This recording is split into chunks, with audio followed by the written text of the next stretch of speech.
झारखंड और दिल्ली में क्या फर्क है? मैं ना तो भूगोल की बात कर रही हूँ, ना सरकार की, और ना ही किसी राजनीतिक दल की।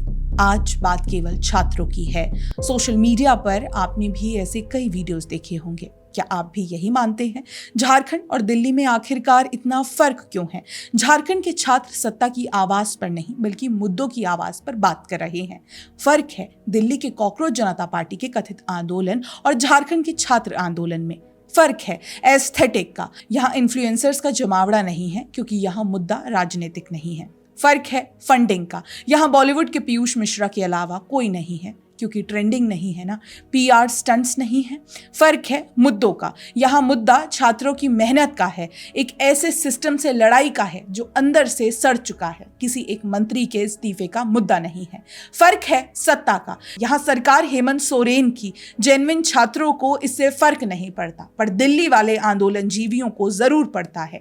फर्क है विचारधारा का। यहाँ किसी को भारत के टुकड़े नहीं करने, ना इन्हें भारत के टुकड़े करने की इच्छा रखने वालों का समर्थन चाहिए। इन्हें भारत को आगे बढ़ाना है। फर्क है राजनीति का। यहाँ आपको कोई राज ठाकरे, राहुल गांधी नहीं मिलेंगे, क्योंकि यहाँ आजादी के नारे नहीं लगते।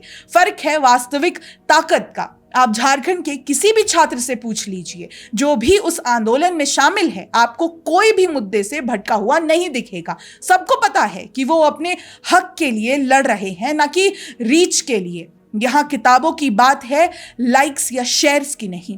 फर्क है विद्रोह का। यहाँ रंग दे बसंती का अर्बन नक्सलिज्म, रोमांटिसिज्म नहीं चलता। यहाँ किताबें चलती हैं। यहाँ पीयूष मिश्रा के एक बगल में चांद का सर्वाइवल ड्रीम चलता है। फर्क है एजेंडे का। यहाँ कोई एजेंडा नहीं है, इसलिए यहाँ कोई फॉरेन मीडिया भी नहीं है। फॉरेन तो छोड़िए, यहाँ ना लिबरल मीडिया है, ना मेन स्ट्रीम मीडिया है। और जहाँ एजेंडा नहीं है, वहाँ फर्क फंडिंग का और भी गहरा हो जाता है। फर्क है खाने में। यहाँ पिज्ज़ा, बिरयानी और बियर नहीं है। यहाँ मुश्किल से मिले हुए दाल चावल हैं, किसी दादी के घर की पूरी भाजी है।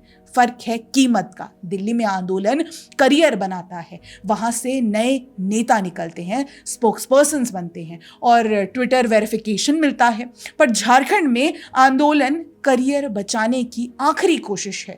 वहाँ हर एक दिन सड़क पर बिताने का मतलब है अपनी जवानी का एक और साल गवा देना। अगर दिल्ली में कोई गिरफ्तार भी हो जाए तो लीगल सपोर्ट टीम्स आती हैं, सोशल मीडिया कैंपेन चलते हैं और एक सेफ्टी नेट मिलता है। कपिल सिब्बल 1 करोड़ रुपए देते हैं लीगल फंड्स के लिए। यहाँ टेंट भी पुलिस देती है, वो भी आप बारिश में भीग जाएं उसके बाद।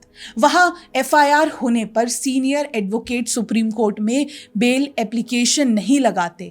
वहाँ सीधा करियर पे फुल स्टॉप लगता है। झारखंड के एक छात्र पर जब लाठी पड़ती है तो सिर्फ उसकी पीठ नहीं टूटती, उसके पूरे परिवार की कमर टूटती है। उस बाप का भरोसा टूटता है जो खेत गिरवी रखकर उसे शहर में रूम रेंट भेज रहा था। वहाँ प्रोटेस्ट में खड़े होने के बाद भी दिमाग में बस एक ही हिसाब चलता है कि अगर अगला सीजीएल रद्द हुआ तो घर जाकर परिवार से क्या कहेंगे, फिर कैसे तैयारी करेंगे। वहाँ कोई इंस्टीट्यूशनल बैंकिंग नहीं है, कोई डिजिटल सेफ्टी नेट नहीं है। बस एक अकेला छात्र है जो हर रोज अपने और अपने परिवार के भविष्य के लिए पूरे सिस्टम से अकेले भिड़ रहा है। और सबसे बड़ा फर्क पता है क्या है? फर्क है एलिटिस्ट अर्बन माइंडसेट और सर्वाइवलिज्म का। जब दिल्ली में जंतर मंतर पर कोई प्रोटेस्ट होता है तो वो अर्बन सोशल मीडिया बबल के लिए एक वीकेंड एक्सरसाइज बन जाता है। मेट्रो से उतरे, पोस्टर उठाया, फोटो खींची, कैनवा पर इन्फोग्राफिक बनाया और शाम को कैफे में बैठे। अर्बन अपर मिडिल क्लास के लिए प्रोटेस्ट एक ऑप्शन है, अपनी मॉरल सुपीरियॉरिटी दिखाने का जरिया। पर रांची, धनबाद या हजारीबाग की सड़कों पर खड़ा लड़का जब लाठी चार्ज सहता है तो उसके पास कोई सेफ्टी नेट नहीं होता। वो 10 बाय 10 के कमरे में पिछले 5 साल से चना खाकर सीजीएल या स्टेट पीसीएस की तैयारी कर रहा है। उसके लिए एग्ज़ाम लीक होना एक ब्यूरोक्रेटिक ग्लिच नहीं है, वो उसकी जवानी की मौत है। उसका प्रोटेस्ट एस्थेटिक नहीं है, सर्वाइवलिज्म है। उसके पास घर लौटने का कोई बैकअप प्लान नहीं है। एस्थेटिक एक्टिविज्म हैशटैग ट्रेंड्स बदल सकता है, पर इतिहास हमेशा सर्वाइवल की असली आग से लिखा जाता है।